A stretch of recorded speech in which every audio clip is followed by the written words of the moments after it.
श्री गोमाता अष्टोत्तर शतनामावली। ओम कृष्णवल्लभायै नमः। ओम कृष्णायै नमः। ओम श्रीकृष्णपारिजातायै नमः। ओम कृष्णप्रियायै नमः।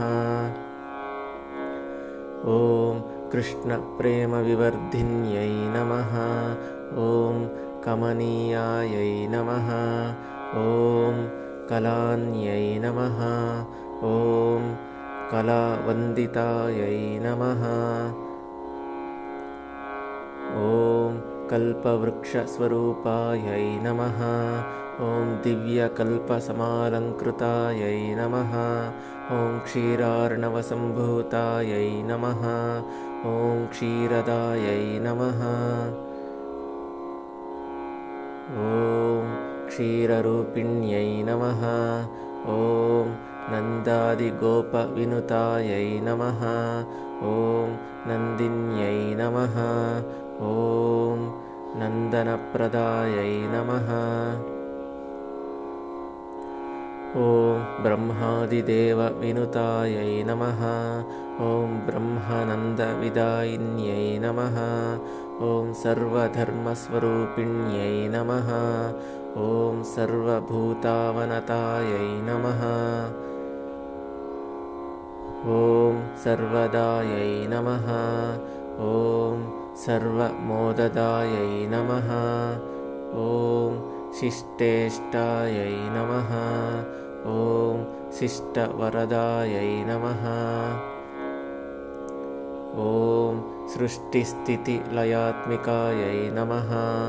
ओम सुरभ्यै नमः। ओम सुरासुरनमस्कृतायै नमः। ओम सिद्धिप्रदायै नमः। ओम सारभायै नमः। ओम सिद्धविद्यायै नमः। ओम अभीष्टसिद्धिवर्धिन्यै नमः। ओम जगद्दितायै नमः। ओम ब्रह्मपुत्रै नमः। ओम गायत्र्यै नमः। ओम एकहयन्यै नमः। ओम गन्धर्वादिसमाराध्यायै नमः। ओम यज्ञाङ्गायै नमः। ओम यज्ञफलदायै नमः। ओम यज्ञेश्ये नमः। ओम हव्यकव्यप्रदायै नमः। ओम श्रीदायै नमः।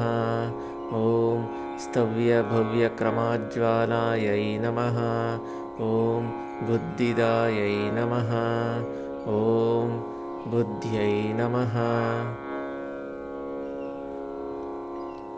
ओम धनधान्यविवर्धिन्यै नमः। ओम यशोदायै नमः। ओम सुयशः पूर्णायै नमः। ओम यशोदानन्दवर्धिन्यै नमः। ओम धर्मज्ञायै नमः। ओम धर्मविभवायै नमः। ओम धर्मरूपतनुरुहायै नमः। ओम विष्णुनादोद्भवप्रख्यायै नमः। ओम वैष्णव्यै नमः। ओम विष्णुरूपिण्यै नमः। ओम वसिष्ठपूजितायै नमः। ओम शिष्टायै नमः। ओम शिष्टकामधुहे नमः। ओम दिलीपसेवितायै नमः। ओम दिव्यायै नमः। ओम कुरपावितविष्टपायै नमः। ओम रत्नाकरसमुद्भूतायै नमः। ओम रत्नदायै नमः। ओम शक्रपूजितायै नमः। ओम पीयूषवर्धिन्यै नमः। ओम पुण्यायै नमः। ॐ पुण्यफलप्रदायै नमः। ॐ पयःप्रदायै नमः। ॐ परामोदायै नमः। ॐ घृतदायै नमः। ॐ घृतसम्भवायै नमः। ॐ कार्तवीर्यार्जुनमृतहेतवे नमः। ॐ हेतुकसन्नुतायै नमः। ॐ जमदग्निकृताजससेवायै नमः। ॐ सन्तुष्टमानसायै नमः। ॐ रेणुकाविनुतायै नमः। ॐ पादरेणुपावितभूतलायै नमः। ॐ शिष्टेष्टायै नमः। ॐ सवत्सायै नमः। ॐ यज्ञरूपिण्यै नमः। ॐ वत्सकारातिपालितायै नमः। ॐ भक्तवत्सलायै नमः। ॐ वृष्टायै नमः। ॐ कृषिदायै नमः। ॐ हेमशृग्नाग्रतलशोभितायै नमः। ॐ लोकवन्दितायै नमः। ॐ भव्यायै नमः। ॐ भावितायै नमः। ॐ भवनाशिन्यै नमः। ॐ भुक्तिमुक्तिप्रदायै नमः। ॐ कान्तायै नमः। ॐ कान्ताजनशुभङ्कर्यै नमः।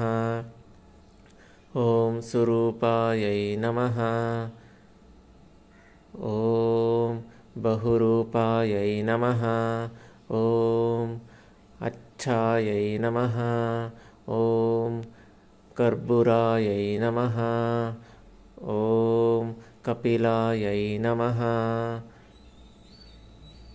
ॐ अमलायै नमः। ॐ साधुशीतलायै नमः। ॐ साधुरूपायै नमः। ॐ साधुवृन्दसेवितायै नमः। ॐ सर्ववेदमयै नमः। ॐ सर्वदेवरूपायै नमः। ॐ प्रभावत्यै नमः। ॐ रुद्रमात्रे नमः। ॐ आदित्यसहोदर्यै नमः। ॐ महामायायै नमः। ॐ महादेवादिवन्दितायै नमः इति श्री गोमाता अष्टोत्तरशतनामावळि सम्पूर्णम्।